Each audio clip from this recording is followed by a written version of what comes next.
नमस्कार साथियों, स्वागत है आपका हमारे स्टडी ग्राफी चैनल पर। साथियों, आज हम पढ़ रहे हैं बाल विकास और शिक्षा शास्त्र यानी चाइल्ड डेवलपमेंट एंड पेडागोजी, जिसमें हम महत्वपूर्ण 20 प्रश्न देखेंगे जो सीटेट, यूपीटेट, मध्य प्रदेश संविदा शिक्षक वर्ग 3, रीट आदि परीक्षाओं के लिए महत्वपूर्ण प्रश्न हैं। इससे पहले भी हम वीडियो अपलोड कर चुके हैं। यदि आपने नहीं देखे हैं तो चैनल के प्लेलिस्ट में जाइए, वहाँ मॉडल पेपर भी आपको मिल जाएंगे। हिंदी, पर्यावरण और बाल विकास शिक्षा शास्त्र के वीडियो और प्रैक्टिस सेट उपलब्ध करा दिए गए हैं। प्लेलिस्ट में जाकर आप देख सकते हैं। तो चलिए आज शुरू करते हैं। पहला प्रश्न, शैशवावस्था में संवेग होते हैं। Option A 4, B 5, C 6, D 7। इसका सही आंसर है ऑप्शन ए। शैशवावस्था में 4 संवेग होते हैं। अगला प्रश्न दूसरा, 3 से 6 वर्ष तक बच्चा अर्ध स्वप्नों में रहता है। किसका विचार है? ऑप्शन ए थॉर्नडाइक, बी जेलोटा, सी राइस, डी बिने और साइमन। प्रश्न 2, इसका सही आंसर रहेगा ऑप्शन ए थॉर्नडाइक। अगला प्रश्न 3, शैशवावस्था द्वारा जीवन का पूरा क्रम निश्चित होता है। कहा है?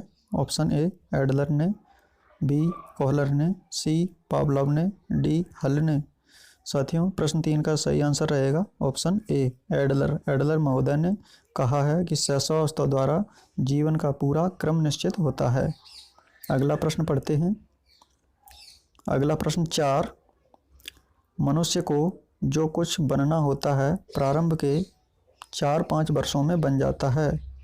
यह कथन है ऑप्शन ए राइस का, बी सिगमंड फ्राइड का, सी गेट्स का, डी स्किनर का। प्रश्न 4 का सही आंसर है option B Sigmund Freud. Sigmund Freud ने कहा था कि प्रारंभ के 4-5 वर्षों में मनुष्य जो कुछ बनना होता है वह बन जाता है। अगला प्रश्न 5, शैशवावस्था को बालक का कहा जाता है। इसमें पूछा है कि शैशवावस्था को बालक का क्या कहा जाता है। ऑप्शन ए खेल का समय, ऑप्शन बी सुस्ती काल, ऑप्शन सी निर्माण काल, ऑप्शन डी आराम काल। साथियों, यहाँ पर काल लिखा हुआ है, एक कार्ड है, यहाँ पर काल लिखा हुआ है। प्रश्न 5 का सही आंसर है ऑप्शन सी निर्माण काल। शैशवावस्था को बालक का निर्माण काल कहा जाता है। अगला प्रश्न 6वां, नवजात शिशु में हड्डियों की संख्या लगभग होती है। Option A 306, option B 300, option C 290, option D 270। प्रश्न 6 का सही आंसर है ऑप्शन डी 270। नवजात शिशु में हड्डियों की संख्या लगभग 270 होती है। अगला प्रश्न 7, कौन सी अवस्था में दोहराने की प्रवृत्ति तीव्र होती है। ऑप्शन ए शैशवावस्था में, ऑप्शन बी बाल्यावस्था में, ऑप्शन सी युवावस्था में, ऑप्शन डी वृद्धावस्था में। तो साथियों, इसमें बताना है कि कौन सी ऐसी अवस्था होती है जिसमें दोहराने की प्रवृत्ति तीव्र हो जाती है। तो साथियों, प्रश्न 7 का सही आंसर है ऑप्शन ए शैशवावस्था। शैशवावस्था में दोहराने की तीव्र प्रवृत्ति होती है। अगला प्रश्न 8, फ्राइड के अनुसार लड़कियों में कौन सी ग्रंथि पाई जाती है। इसमें बताना है कि फ्राइड ने लड़कियों में कौन सी ग्रंथि बताई है। ऑप्शन ए इलेक्ट्रा ग्रंथि, ऑप्शन बी थायराइड ग्रंथि, ऑप्शन सी पिट्यूटरी ग्रंथि, ऑप्शन डी एडिपस ग्रंथि। प्रश्न 8 का सही आंसर रहेगा ऑप्शन ए इलेक्ट्रा ग्रंथि। फ्राइड के अनुसार लड़कियों में इलेक्ट्रा ग्रंथि पाई जाती है। अगला प्रश्न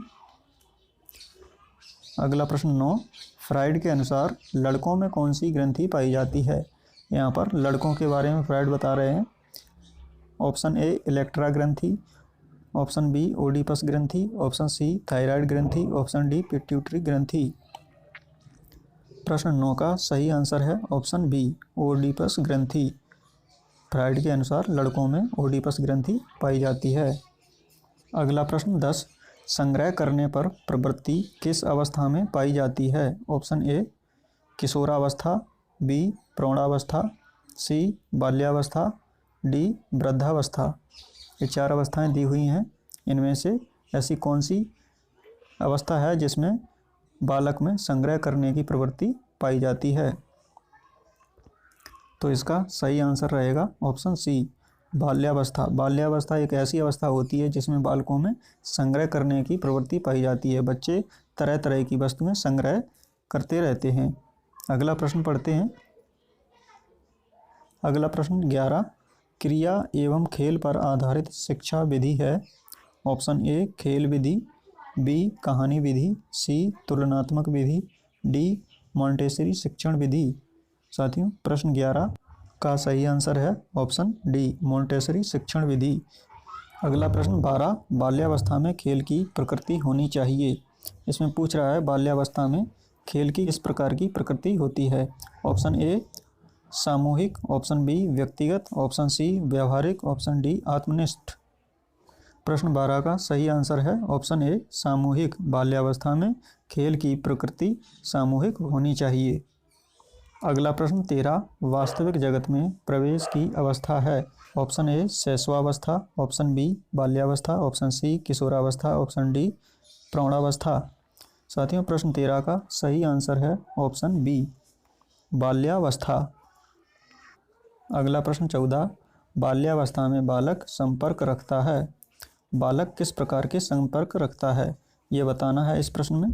प्रश्न का ऑप्शन ए असमवयस्क समलिंगियों, ऑप्शन बी समवयस्क समलिंगियों, ऑप्शन सी अपनों से बड़े के साथ, ऑप्शन डी अपनों से छोटे के साथ। साथियों, प्रश्न 14 इसका सही आंसर है ऑप्शन बी, समवयस्क समलिंगियों के साथ संपर्क में रहता है बालक। अगला प्रश्न 15, बाल्यावस्था की प्रमुख मनोवैज्ञानिक विशेषता है। ऑप्शन ए एकांत की भावना, बी सामूहिकता की भावना, सी सामूहिकता की विकृत भावना, डी एकांत की भावना। प्रश्न 15 का सही आंसर होगा ऑप्शन बी, सामूहिकता की भावना। यह बालकों की बाल्यावस्था की प्रमुख मनोवैज्ञानिक विशेषता है। अगला प्रश्न 16, बाल्यावस्था सामान्यतः बालक का व्यक्तित्व होता है। ऑप्शन ए आभासी व्यक्तित्व, बी अंतर्मुखी व्यक्तित्व, सी बहिर्मुखी व्यक्तित्व, डी अचेतन मन का व्यक्तित्व। प्रश्न 16 का सही आंसर है ऑप्शन सी, बहिर्मुखी व्यक्तित्व। बाल्यावस्था में सामान्यतः बालक का व्यक्तित्व बहिर्मुखी होता है। अगला प्रश्न 17, बाल्यावस्था में शिक्षा का क्या स्वरूप होना चाहिए। ऑप्शन ए प्रक्षेपी विधि के द्वारा, ऑप्शन बी अंतर्दर्शन विधि के द्वारा, ऑप्शन सी सामूहिक खेलों एवं रचनात्मक कार्यों के माध्यम से शिक्षा दी जानी चाहिए, ऑप्शन डी खेल विधि द्वारा। तो साथियों, प्रश्न 17 का सही आंसर है ऑप्शन सी, सामूहिक खेलों एवं रचनात्मक कार्यों के माध्यम से शिक्षा दी जानी चाहिए। अगला प्रश्न 18, बाल्यावस्था की प्रमुख विशेषता है। ऑप्शन ए विद्यालय व कक्षा से न भागने की समस्या, ऑप्शन बी घर से न भागने की समस्या, ऑप्शन सी तनाव की स्थिति, ऑप्शन डी अधिगम की तीव्रता, अपेक्षाकृत स्थिर विकास प्रक्रिया, यथार्थवादी दृष्टिकोण। तो साथियों, प्रश्न 18 इसका सही आंसर है ऑप्शन डी, अधिगम की तीव्रता, अपेक्षाकृत स्थिर विकास प्रक्रिया, यथार्थवादी दृष्टिकोण बाल्यावस्था की यह प्रमुख विशेषता है, जबकि तनाव की स्थिति यह किशोरावस्था की प्रमुख विशेषता है। अगला प्रश्न 19, बालिकाओं का भाषा विकास बालकों से आगे रहता है। ऑप्शन ए शैशवावस्था में, ऑप्शन बी बाल्यावस्था में, ऑप्शन सी किशोरावस्था में, ऑप्शन डी वृद्धावस्था में। तो साथियों, इसमें बालिकाओं का भाषा विकास बालकों से आगे रहता है, ये बताना है। इस प्रश्न का सही आंसर है ऑप्शन बी, बाल्यावस्था में। अगला प्रश्न, हड्डियों का विकास होता है। ऑप्शन ए 16 वर्ष में, ऑप्शन बी 17 वर्ष में, ऑप्शन सी 18 वर्ष में, ऑप्शन डी 19 वर्ष में। तो साथियों, प्रश्न 20 का सही आंसर है ऑप्शन ए, 16 वर्ष में। हड्डियों का विकास 16 वर्ष में प्रारंभ हो जाता है। तो साथियों, बाल विकास एवं शिक्षा शास्त्र के ये 20 प्रश्न आज हमारे यहीं पूरे होते हैं। वीडियो कैसा लगा है कमेंट करके ज़रूर बताइएगा। यदि आपने अभी तक चैनल को सब्सक्राइब नहीं किया है तो वीडियो को लाइक करके चैनल को सब्सक्राइब ज़रूर कर दीजिए, जिससे आपको नया वीडियो अपलोड होने पर नोटिफिकेशन प्राप्त होता रहे। तो मिलते हैं अगले वीडियो में, तब तक के लिए नमस्कार।